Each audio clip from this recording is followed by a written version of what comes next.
madaling magsabi kami anti-corrupt. Pero itaya mo buhay mo, itaya mo karir mo, awayin mo. Si Enrile, nakaaway nila, pero ngayon siya ini-endorse. Kaya hindi inimbestigahan ng mga negosyo ni Enrile dun sa Cagayan. Yun po ang klase ng paglaban nila sa corruption. Binabanatan ba ako ni Senator Cayetano? Hindi ko naramdaman na binabanatan ako. Medyo na-excited lang siya at medyo uminit ang ulo niya. Pero kasama na rin siguro sa kasama lang sa kampanya yan, kasama lang sa debate. At medyo expected naman natin na gano'n ang mangyayari. Alam mo, matagal na ako dito sa trabahong ito. Sanay na rin tayo dyan sa mga ganyang klaseng babatikos at pag-aatake.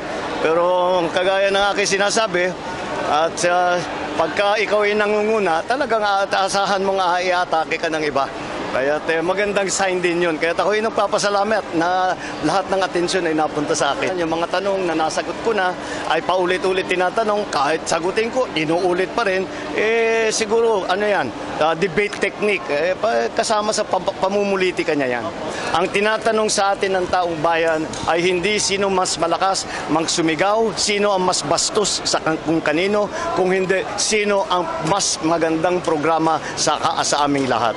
Yan ang hinuhusgahan ng ating mga botante. Hindi po ang mga paninira, hindi po ang paninigaw, hindi po ang pagbabastos, kung hindi ang tunay na programa para sa pagpaganda ng buhay ng ating kababayan. I think he did a very good job tonight. He was very efficient in putting forward his platforms, and he did it all in a very